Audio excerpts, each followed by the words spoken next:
Hey there, Revolutionary. Before we dive into today's episode, I have something super exciting to share with you. If you've been struggling to find your breakthrough moment and you're ready to take your author career to the next level, I want to invite you to check out the High Vibe Author Membership. It's my new membership packed with transformative courses, powerful meditations and hypnoses, and a supportive community that's here to help you manifest the abundant author life you've always dreamed of. Head over to authorrevolution.org/high vibe to learn more and start your journey to success today. Welcome to the Author Revolution podcast, where change is not just embraced, it's celebrated. I'm Carissa Andrews, international best-selling author, indie author coach, and your navigator through the ever-evolving landscape of authorship. Are you ready to harness the power of your mind and the latest innovations in technology for your writing journey? If you're passionate about manifesting your dreams and pioneering new writing frontiers, then you're in the perfect place. Here, we merge the mystical woo of writing with the exciting advancements of the modern world. We dive into the realms of mindset, manifestation, and the transformative magic that occurs when you believe in the impossible. We also venture into the world of futuristic technologies and strategies, preparing you for the next chapter in your author career. Every week, we explore new ways to revolutionize your writing and publishing experience. From AI to breakthrough thinking, this podcast is your gateway to a world where creativity meets innovation. Whether you're penning your first novel or expanding your literary empire, whether you're a devotee of the pen or a digital storyteller, this podcast is where your author revolution gains momentum. So join me in this journey to continue growth and transformation. It's time to redefine what it means to be an author in today's dynamic world. This is the Author Revolution podcast, and your author revolution starts now. Hi, guys. Welcome to another episode of the Author Revolution podcast. Oh, I am so happy to say that I am feeling way better than I was last week. It was such a bummer, literally, to be sick, like on my birthday and on my son's birthday. Like, it was just not a good time. But here I am recording this intro on the 9/9 portal and feeling actually much better, feeling good, feeling like I have some clarity in my business, in my life, in my head again, like all the things. And so I'm just feeling much better. I'm in the process of adding in some new strategies, some new things that I'm implementing, some very cool new things that might be coming for authors down the pike.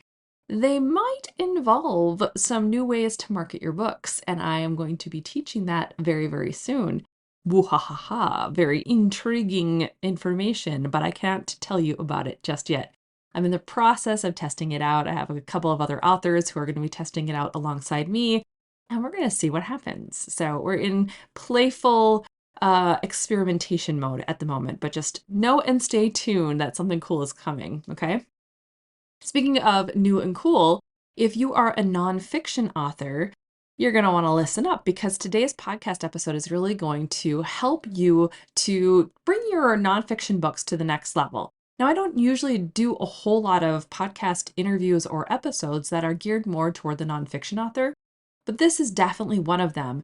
I'm going to be speaking with my special guest, Bret Ridgway, and he's going to be talking about all things speaking. Yeah, speaking. It's really kind of cool and why it's so important for us to get on the stage and get over our stage fright and be able to have, a speech in our back pocket if need be.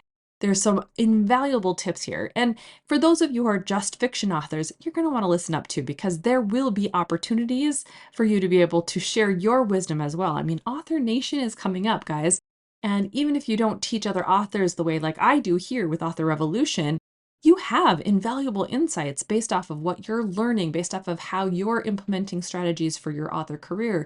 And you just never know when you might want to share that information with others.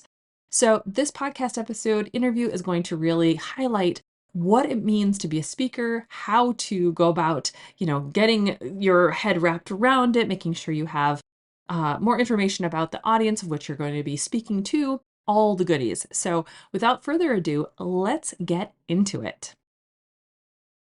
Well, hi, Bret. It's great to have you on the Author Revolution podcast. Before we get started, do you want to tell my audience a little bit about who you are and what you do? Sure. Yes, and I'm excited to be here with you all here today. So, a couple of things led to where I'm at today. And we got to go back to 1995, Chris. I actually put up the first portal website in the plant engineering and maintenance industry 30 years ago. And so Wow. I was selling in those days books and videotapes aimed at that particular niche. And then about the same time frame, I had a joint venture with a gentleman who called me up and asked me if I would handle the back sales table at his first internet marketing conference in 1999. Now, I hadn't been to Las Vegas before, so it sounded good to me. So I said, sure. And so that led to kind of a side business where I would provide the crew and the merchant account that would process all the sales at a conference. And when some of those speakers that I got to know at those conferences found out I was doing product fulfillment for my own websites, they cornered me and asked me if I would handle product fulfillment for them. And I've been thinking about it for a while because it was a natural outgrowth of all the people I knew in the industry. And so with another guy, we founded a company called Speaker Fulfillment Services back in 2003. And we handled product fulfillment for a lot of authors, speakers, and information marketers for the last 20 plus years. And so the events that I was involved in, Carissa, were primarily internet and information marketing events, and a Okay. lot of events specifically related to book marketing, Author 101 University, Author U, etc., and exhibited and spoke at many of those conferences. And that is kind of the path that led us to where we're at today. That is so cool. I think that what a fun, well, first of all, Vegas. I mean, what a great place to go. My favorite place to go for author conferences is in Vegas as well. So that's a great place. And it kicks everything off. How cool is that? Okay, so let's talk about your own because you're obviously your journey into this whole thing with speaking and publishing is very rich. Can you explain a little bit about how you first like got drawn to helping specifically speakers and authors? Because the industry that I was involved in was primarily information marketers, and that's every subject under the sun, Chris. I mean, we have Right. had clients that, how to make money in Forex, how to make money in real estate, how to improve your love life. I mean, how to make a cake, you name it. And so because of the all the conferences I attended over the years, I got to hear probably, gosh, 2,000 different speakers in person. Okay. And I saw what they did well and what many of them failed miserably at, and got to know a lot of the publishers and the book agents and all that very well. And so I was kind of had a unique behind the scenes perspective of both the book publishing and the speaking industries. And I saw the mistakes that authors are making and a lot of the speakers are making. And it's just like, all right, Brett, it's time to share what you've learned along the way with others.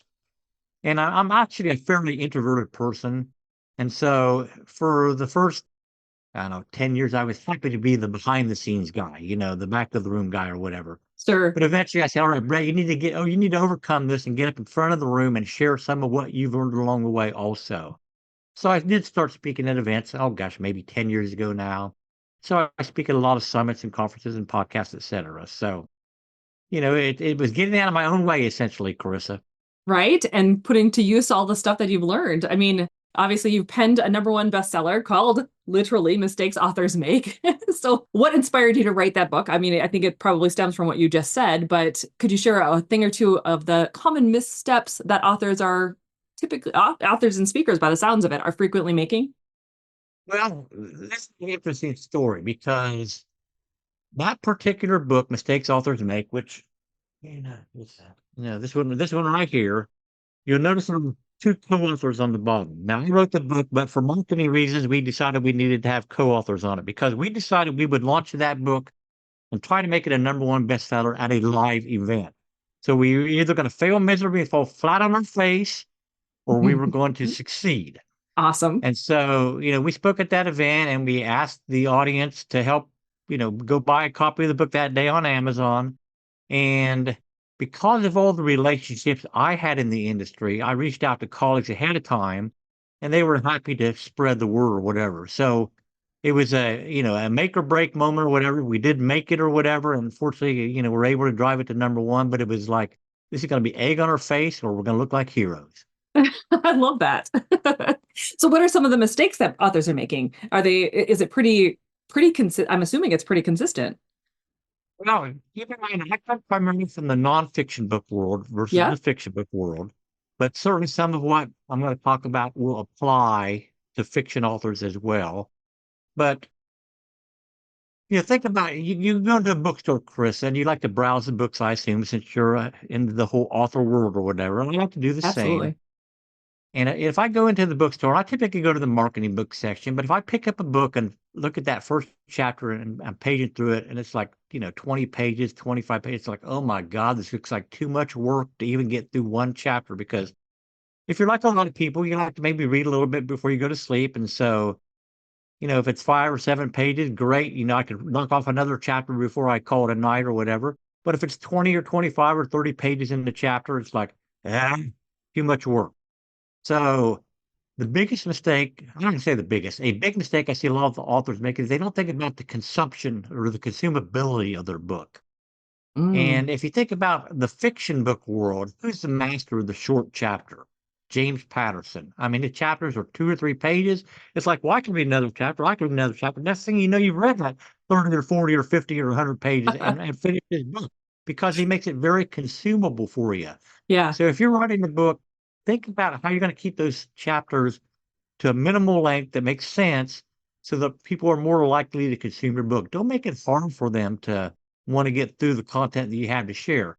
I mean, you can yeah, be a great writer, but if you make it too hard for them, then they're not going to get through it and you're not going to get the results you want, whether it's sending them to another product that you have, coaching program, or whether it's getting them excited about the next book in your series or whatever it may be. So consumability is certainly something I think most authors don't give a thought to whatsoever.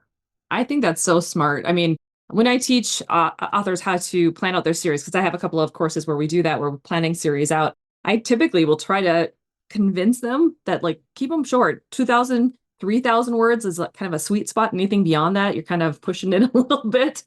And it does, it makes a difference because our attention spans are so much shorter now. And along the same lines, even though you may know tons about a particular subject, you're probably not going to be best served by telling everything you know in a book. Right. We don't want people don't want War and Peace these days. They want something that, maybe 100, 125, 150 pages at the most. So you're better off breaking it into multiple books rather than writing a 300-page book, Yeah, in my opinion. I agree. I agree. And it maximizes the author's potential as well, like their earning potential, because if you're going to put it all in one book, now you've only got the one, or if you've got multiple, you've got a series and you've got more, obviously more to say, and it's more deliverable and there's more like read through and capability of earning. So it just makes a lot of sense. Okay, so Now, in your upcoming book, you discuss the idea of having a back pocket speech. So this is really intriguing. Could you tell us a little bit about the book and then explain what this back pocket speech means? I mean, I kind of think I get it, but I would like to hear your words on it and why sure. it's really Now, crucial. most speakers have what you call a signature speech, which is a major speech that they deliver when they're going to be in front of a live crowd.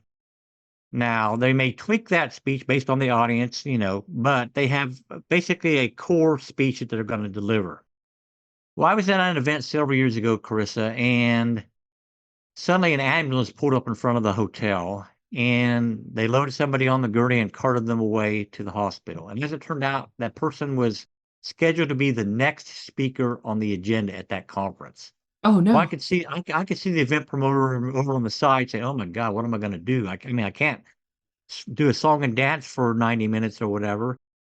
How am I going to deliver to my audience the promises that we made?" And that's where you, as a speaker, can be the knight in shining armor for that event promoter by saying, "Hey, I have another talk on subject Y, which relates to the conference still, obviously."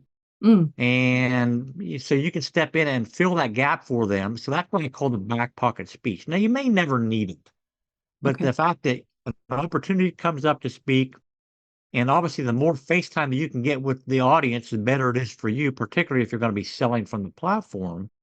And so I have a second speech available at a moment's notice that you can pull up and deliver to an audience whenever you need it. I mean, face it, people don't show up for summits sometime online. Mm, People don't show up at live events. People get sick. Like that situation.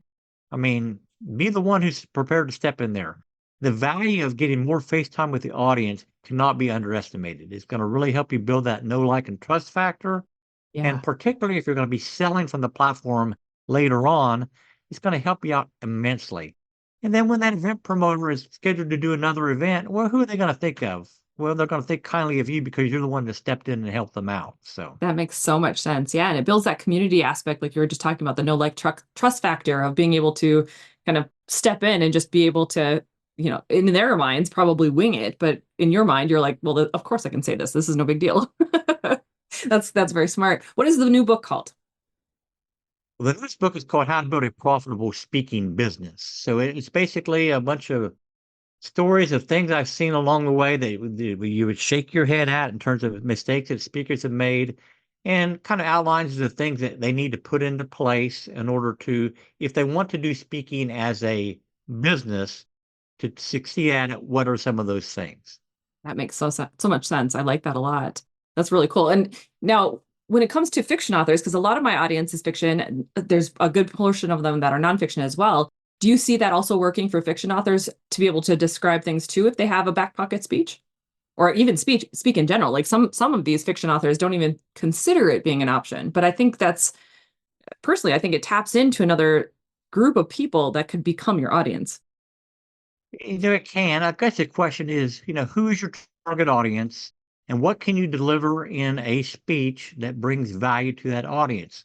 Maybe it's something that you've overcome to get that book written or whatever it may be, but can you make it inspirational or something that they're going to latch on to and then want to say, well, I like this person. I want to, read what they have written or what they're going to be coming out with. And so, Well, yeah, I think anybody should be a speaker. Well, whether you're going to be a keynote speaker or a platform selling speaker, or whether you just want to use it for business building purposes. But come up with a topic or topics that you can speak on, and then as best you can, find the audiences that are appropriate for that particular message, and then put yourself out there. I mean, the more people that you can get in front of, the better off. And certainly speaking one to many is preferable to speaking one to one. So right, right. Do you have any advice? And you mentioned that you are more introverted than extroverted. Do you have any advice for those who are more introverted themselves to get over any kind of fear of speaking? Like I was just speaking to someone yesterday about how the idea or the notion of getting up and speaking in front of people is like worse than death to some people. How do you get over that? well, there's no easy answer to that question. You just have to do it, and certainly you need to know your subject inside out, and the more comfortable you are with your subject, then the more easy it's going to be for you to go out and speak on that subject. And you should start small. Start with local groups or whatever, small groups. Get comfortable. I think you should definitely get involved in online networking events, and there's a lot of them for speakers and authors and all that, Mm, and get out there, just get used to talking to people and getting more comfortable with that whole scenario and then build it up. I mean, it didn't happen overnight for most people. And you right. just have to the more you do it, certainly the easier it gets, like anything in life. And so you just have to Yeah. bite the bullet and get out there and put yourself forward. Now, remember, the audience, they want you to succeed. They're not rooting for you to make a fool of yourself or anything like that. They want you to succeed. So what can you do to bring value to them? And if you do that, you'll get better and better as time goes by. I so agree with that. When I first started speaking, I didn't even realize I was like at the time I thought I was speaking to my readers, but I started when Facebook first announced like the Facebook Lives. And so that was me Mhm. kind of stepping into the foray in 2017, I want to say, of trying to figure out like my messages and what I'm trying to say and what I thought was important. And at the time, I thought it was to my readers, but it wasn't. It was to other authors. And then it expanded eventually into what is now Author Revolution. But yeah, it's like you have to kind of tiptoe somewhere. And sometimes it means even having that wall between the two of you where you're speaking to your phone and not to the audience first. And then eventually you're maybe doing a podcast and then you go onto the stage. It's like you can do it in steps and eventually you get a lot better at You just it. have to get comfortable with being uncomfortable. I mean, Yeah, yes, exactly. Okay, so you emphasize the importance of not just getting on stages, but getting on the right ones, obviously. Why is this distinction so vital to authors or to speakers in general, aiming to maximize their impact? well, if you are an author that you have let's say a nonfiction book on, relationships, probably your target audience is going to be primarily women or whatever. Mm, So if you go into an event that's 95% men, then it's probably not the right audience for you. So the right. impact that you want to have is not going to be there. And it doesn't matter whether you're a keynote speaker or just doing it as a business building thing or whether you're selling from the platform. it's so important that you do your homework in advance of an event to determine if that audience is the proper audience for you. I mean, I was at an event several years ago, Carissa, where it was a multi-speaker event in the internet marketing space. And for whatever reason, the event promoter was all about getting the big names on a stage. Mm. Well, as it turned out, there were three speakers all on the subject of copywriting. Now, while Oh my. copywriting is a very important subject, by the time they got to the third speaker on the same subject who was selling some type of package on copywriting resources, the audience was like, "Oh, yeah, been there, heard that," totally tuned out. And that speaker's chance of selling anything at that event was like Zippo. Sure. Because you gotta remember in the platform selling world, people are paying their own way to go to these events, and they're gonna make their money on what they sell from the stage. And if they sell nothing, they just, lost 1,000 or $2,000 to go speak at an event. So if the speaker had done his homework in advance, part of that homework is, okay, who else is on this platform and what are they speaking about? And then maybe he could have pulled out his back pocket speech that would have been still appropriate for the crowd and then come up with a different offer or whatever. So you got to do your homework. Now, even if you're not selling from the platform, that still applies because you want to have as positive of impact as possible with the audience. You want to, them to resonate with their message or whatever. Well, if you don't know the demographics of that audience, is it men, is it women? What's the age group? What's the education level? Have you spoken to them before? I mean, you need to talk with the people in charge of that event to find out who's going to be in the crowd so that you can hone your message as best as possible to be fit for that particular audience. And you've got to be ready to adjust on the fly. I mean, if the speaker and the copywriter who didn't do his homework ahead of time had gotten to that event and seen what the other speakers were doing, then maybe he could have, pivoted or whatever. But he didn't, and he suffered the consequences. So, Right. I mean, the target audience is so appropriate, and it's really many speakers are so weak on doing their homework in advance of an event to figure out how they can best truly resonate with the audience that's going to be there.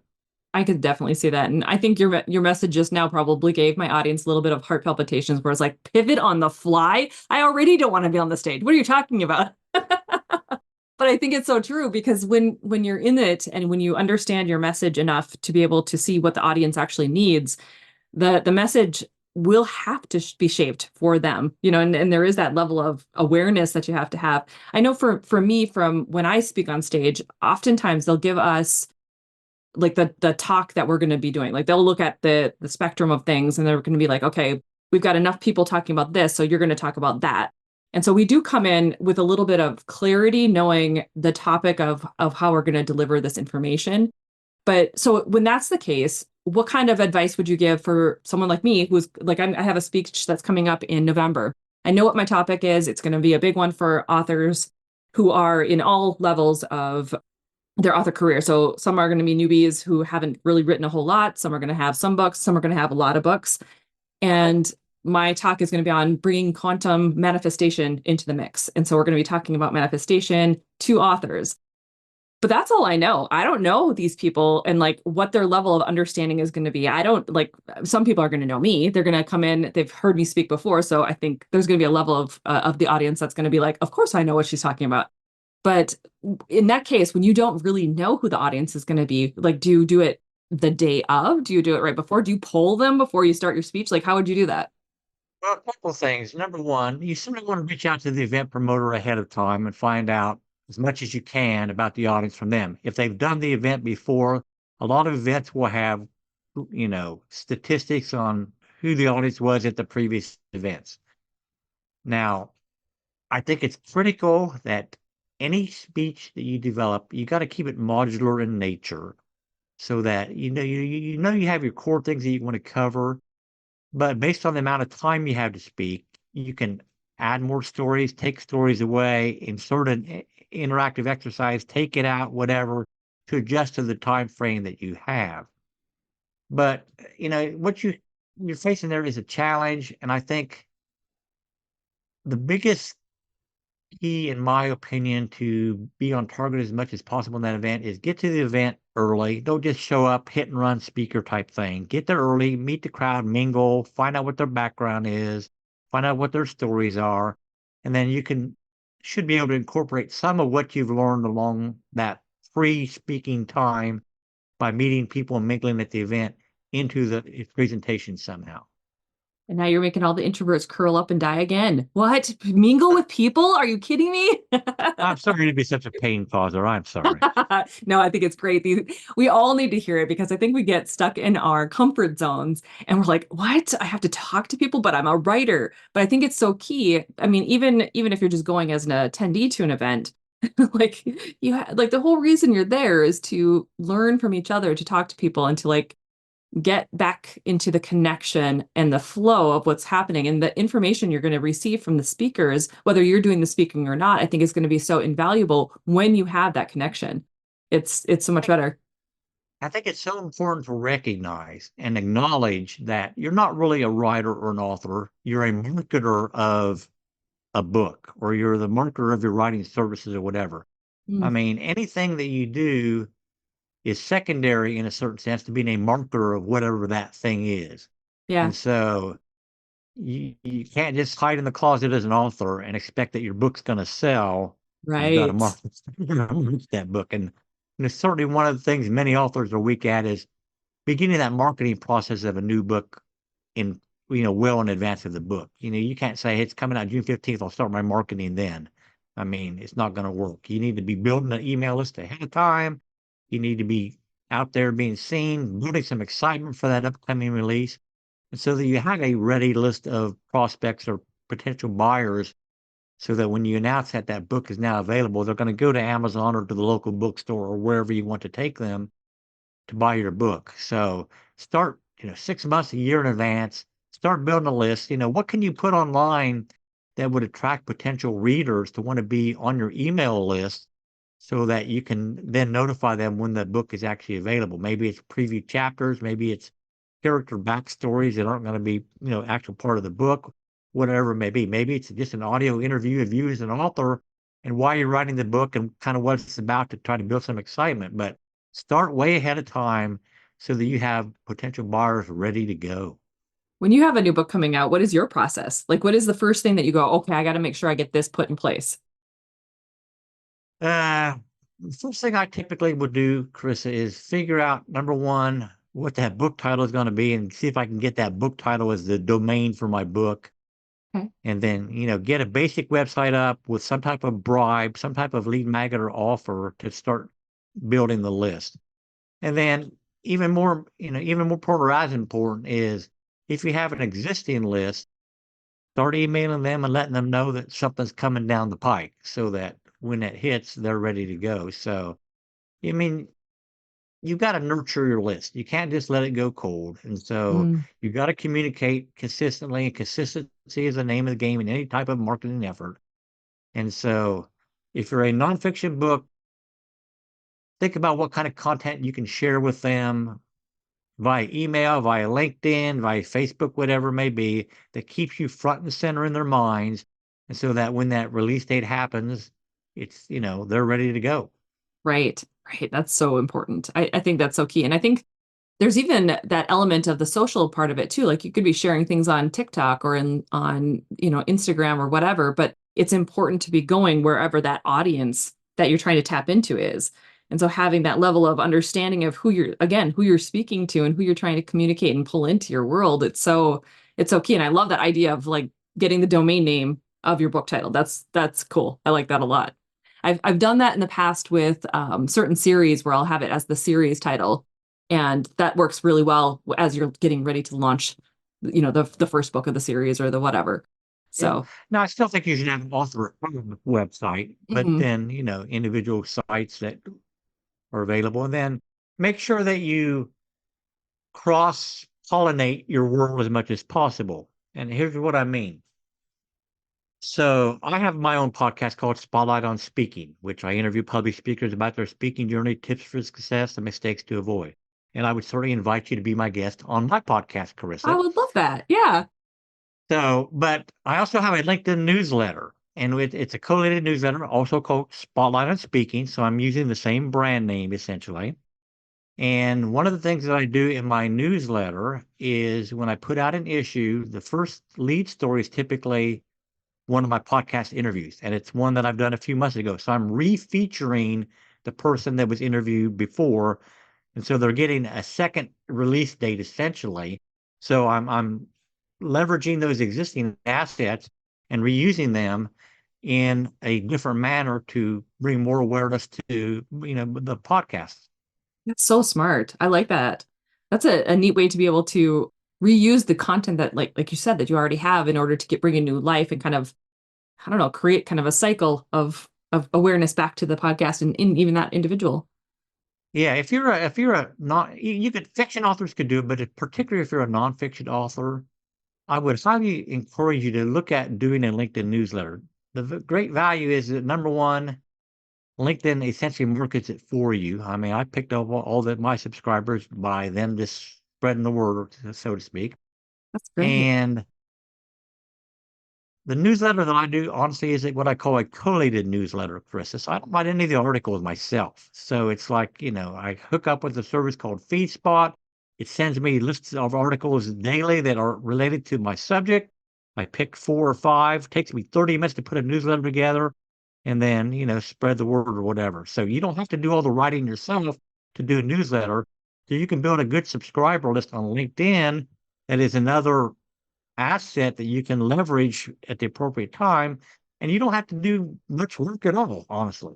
That's so cool. I never thought to do newsletters on LinkedIn. I'm definitely not on LinkedIn as much as I could be because most of my audience is elsewhere, but or at least I perceive them to be elsewhere, but maybe they're not. I mean, maybe they're over there hanging out and talking books and publishing in a completely different manner. And so that's a really cool idea Yeah, to be able to put that together. there's a ton of LinkedIn groups related to authors.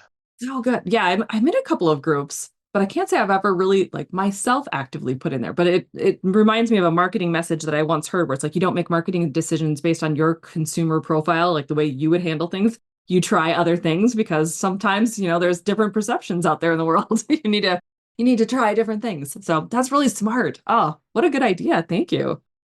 Okay, so the debate between being a keynote speaker versus a sell from the platform speaker is definitely a hot topic. From your experience, what are the pros and cons of each approach? Well, obviously, you can only decide which is best for you. And I do know some people that have mastered both worlds quite well.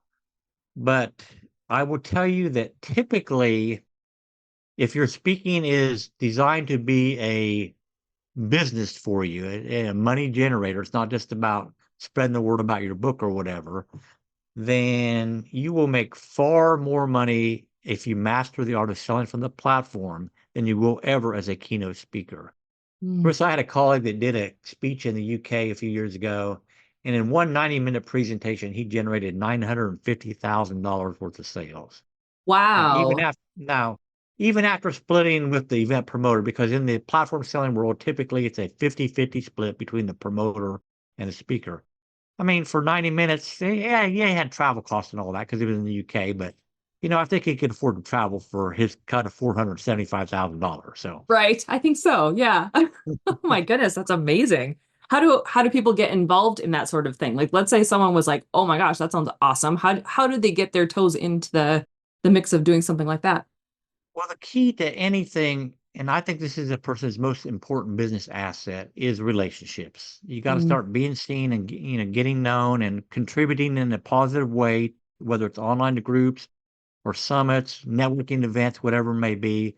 It's the people that know you and what's the old phrase, like you and trust you, that, will be your biggest supporters. And so you got to build relationships. I mean, I mentioned Speaker Fulfillment Services at the beginning, the company we founded in 2003. And we grew that company to, gosh, what was I think we had 6.5 million was our highest sales year. But that was all off relationships. People we met at events that referred people to us. It was all relationship marketing. There was no proactive advertising going on. And so you got to be seen. You got to contribute positively to the communities. If you have a mover or a shaker in the industry that you want to get to know, well, start adding value to their world. Comment on their posts, like their posts. Mm. Provide positive content to their followers, and then eventually you'll get seen, and maybe you'll be asked to speak at their event or whatever. I mean, there's a lot of networking opportunities out there, and you simply got to make the time to participate in some of them. Now, you can't do them all. I mean, if you're only networking, then you're not doing anything else. But you Right. got to be seen, and relationships is the key. That is so smart. I know back in the beginning when I first started Author Revolution, the idea of being seen was scary because as solopreneurs and even authors kind of probably feel this way, where it's like you're the one person in charge of all the things. And so how do you find time then to do all the networking stuff and then all the things that are actually important in the business? And there was definitely a time in the beginning where I was like, there's no chance. Like I would want to respond to each and every person, and it would consume my whole day, and then I wouldn't get anything done. And so I would push it away because it was so scary. And so I had to like tiptoe around the idea of like, what do I get? How does it get to work for me? I think that's where the podcast really began, because I'm like, I want to be able to contribute, but I need to do it on my terms at least at first. And now it's like more like that interaction. And I think that's so smart, having that ability to connect with the people that are movers and shakers and are able to help you be seen, but you have to give of yourself first. That makes so much sense. Yeah, it's got to be a part of your regular marketing outreach is relationship building. I mean, and you got to nurture those relationships. You've got to truly approach it from a what can I do for them first standpoint, and then over time it will come back to you. I mean, if you go in with the attitude, well, what can they do for me, and I'm not going to talk to them unless they can do something for me right now, Mm. they'll see right through it, and you will not achieve the success that you want. Absolutely. Yeah. Because you come at it from a very, very different approach when you're asking questions or talking about things, when you have that angle to things. Like the people who are, you sign up for Instagram, and the next thing you know, every internet marketer on the planet is like, hey, well, you would let me review your book. Yeah. And like, there's no like, hi, how are you? What kind of books you write? There's nothing, there's no flirting. They just want to get straight to the point. Like, what? So yeah, Oh, that doesn't happen. Come on, Carissa. it always happens every day.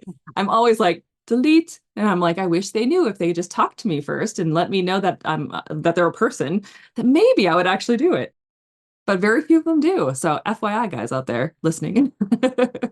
Okay, so having observed the industry for over a decade, well, obviously over a decade, you've been speaking for a decade, but what are some of the significant changes you've seen in internet marketing? Well, I think the biggest thing, and let's talk about live events for a second. So in the internet marketing world, at live events, there used to be a sweet spot in terms of pricing if you were selling from the platform of $2,000. You saw some packages up to 5,000 or more, but typically the sweet spot was about 2,000. In 2008, 9, when the economy didn't turn down, then that suddenly dropped to, 497, 697 was the sweet spot price wise. And Mm, so you've seen this fluctuation in terms of what, the price points really worked in the market. And in the initial days, I mean, you could write a course on any topic and it would sell because there wasn't much out there. mm, Now there's 85 courses on the same subject, regardless of what that subject is, and it's a lot harder to be noticed. So coming up with your own unique spin, your own unique approach, angle, backstory, whatever it may be, is critical to getting noticed on the internet these days. And we talked about the importance of consistency with your marketing efforts. And that's the biggest thing I think if you want to succeed in the internet marketing space is consistency of communication with your prospect, with your client list, whatever it may be. I mean, I have a friend, a guy named Armand Moore, who's an internet marketer, fairly well known in the industry, and he does what he calls 5 minute marketing. That's, you know, every day you've got to find at least 5 minutes to do something to work on your business rather than in your business. So what am I going to mm. do? Whether it's send a thank you note to a guest, a host, whether it's going to be I'm going to send out an email blast, whether I'm going to do this LinkedIn post, Facebook post, record a video and put it on TikTok, whatever it may be. But every day you've got to dedicate something, sometime to doing something marketing wise. I mean, you probably heard of the author Michael Gerber in the book of the E Myth or whatever. And there's a Hmm. big difference between being a good plumber and being a marketer of plumbing services. And that applies to anything. We talked about it with writing. You're not a author or writer, you're a marketer of whatever the product you created with your writing is. And so consistency is so critically important. I don't know if I answered your question very well or not, Chris, but that's where we're at. Yeah, no, I think it did definitely because I was asking about the changes that you've seen over time, and it sounds like, we've seen fluctuations in the marketplace, we've seen fluctuations in the pricing, but in order to maintain the direction that they're trying to go, consistency is the biggest key, right? It is. And so, I got a couple other things I would like to work in here if we could. So, Sure. Yeah, go for it. all right, so let's talk about Amazon for authors. Yeah. So the question is, should you be selling your book on Amazon? And I'd like your take on that, Carissa, first, then I'll throw Yeah. my 2 cents in. Oh gosh, I would say that my philosophy on Amazon has evolved over the years. Originally, I would have said, use Amazon as your exclusivity thing just to learn and get your feet wet when it comes to becoming an author, like in the beginning, and then decide for yourself if you want to go and publish wide. There's an element of that I would say still exists.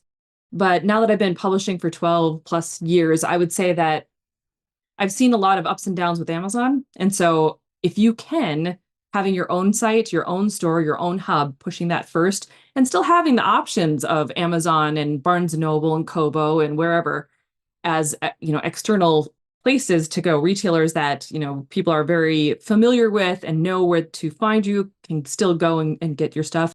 But your site, like I have a Shopify store, is most important. I would largely agree with your perspective because if you're selling, should you be selling on Amazon? In my opinion, yes, you definitely should be selling your book on Amazon because that's the 800-pound gorilla in the book selling world. And if you're not there, you're not going to lose some sales.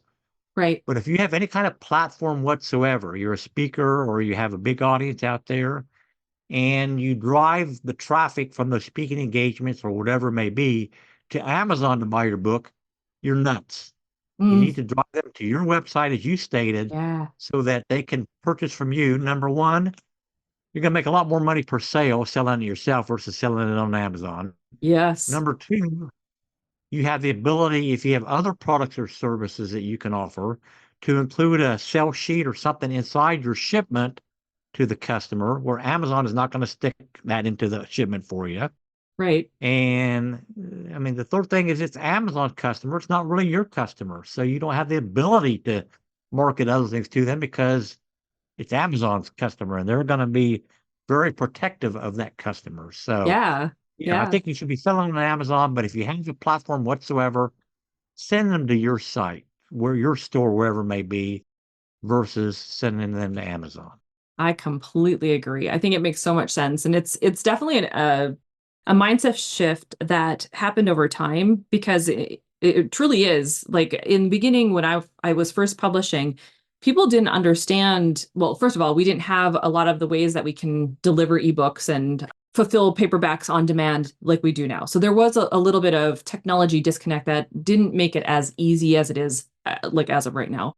But there's just been a big shift, I think, in mindset for indie authors. We've gone through this thing for over a decade now. We've been in this industry, we're building it, and now we're starting to understand, like, if we've got this, then why can't we just do it ourselves? Like, just make more sense. And like you Yeah, said, I then you agree. have the And list.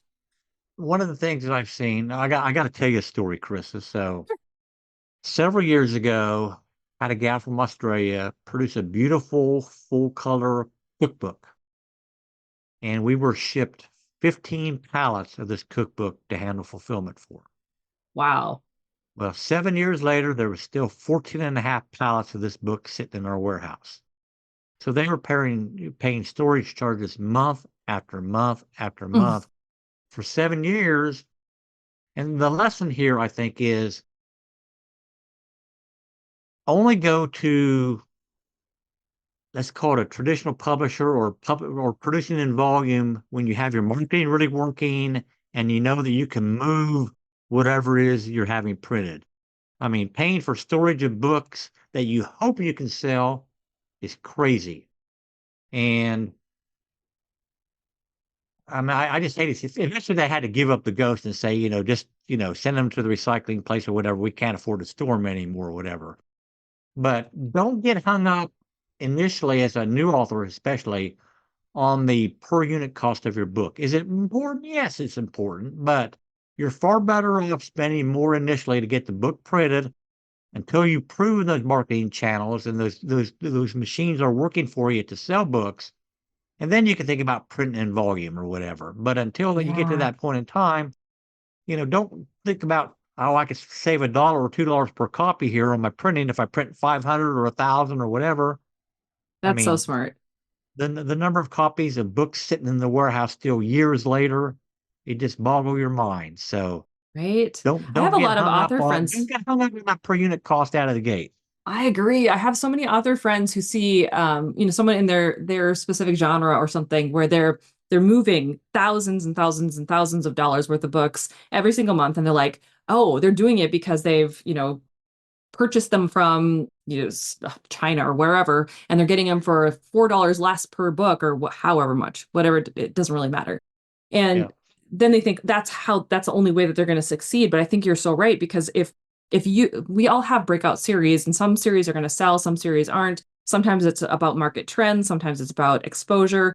It just you have to prove that that series is worth that expansion before you go ahead and just get like a whole bunch of books printed, because otherwise you're going to have them sitting in your basement or in some warehouse and paying fees for it for a while. Yeah, that's so smart. That's So smart. you got to remember also that whether you're a fiction author or a nonfiction author, that book should first and foremost be a marketing tool for you. It should be something that can drive people from the book to your website to opt in for something. So you got to bribe them in some way, like we talked about earlier. Maybe it's a bonus chapter or a background story on a character. If you're a fiction author and you're in the science fiction world, it could be a PDF map of the imaginary world that you've created or whatever. But use that book as a tool to drive traffic to your site so that you can capture their name and email address, and then they're going to be on that list of potential buyers for whatever that next book that you come up with is, because they're obviously interested in what you have. So, that book is first and foremost a marketing tool for you, and you've got to have calls to action inside that book that can drive them from the book into your world even deeper. Right. That makes so much sense. We do talk about that in the back copy of or back matter of a book, and like what you should be doing for call to actions. And I think it's so smart to have that special bonus or have that other thing. We've used sometimes videos, just thank you videos, like, hey, thank you for buying this thing and reading it. What did you think? Here's a video from me to you, and just giving them options to test out, like to see which one's actually resonating with their audience, because sometimes readers just want to see who you are. They want to know like the person behind the scene too. That's really interesting.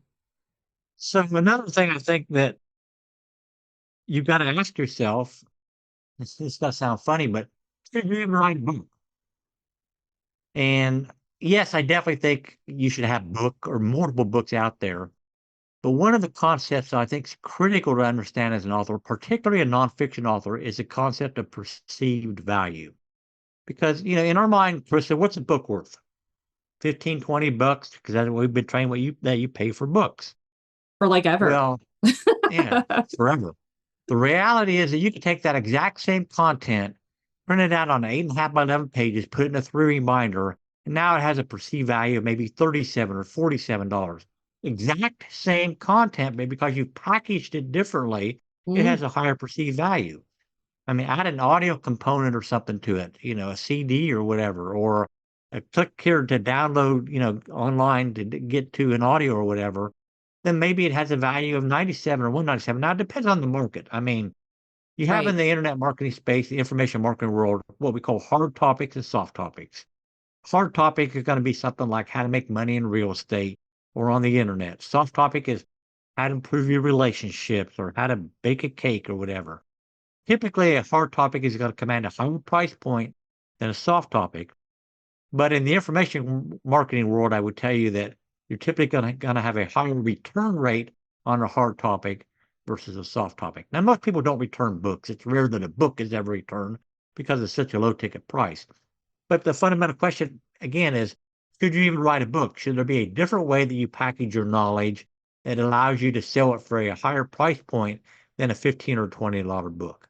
Right. Or be able to do all of the things, like have the IP just distributed in different ways. So have the e-course, have the 3-ring binder with an audio version, have a booklet that comes with it that you can answer questions. Like, is there multiple ways to be able to deliver the same content and allow those different types of consumers to receive the information, right? So what are you going to have beyond the book is essentially the question. I mean, if that book is going to be a marketing tool for you, designed to drive them to your website, what else are you going to have available to them to buy from you? I mean, Right. yeah, it's great to sell books, but we're realistic. We know most people aren't going to become New York Times bestsellers and all that.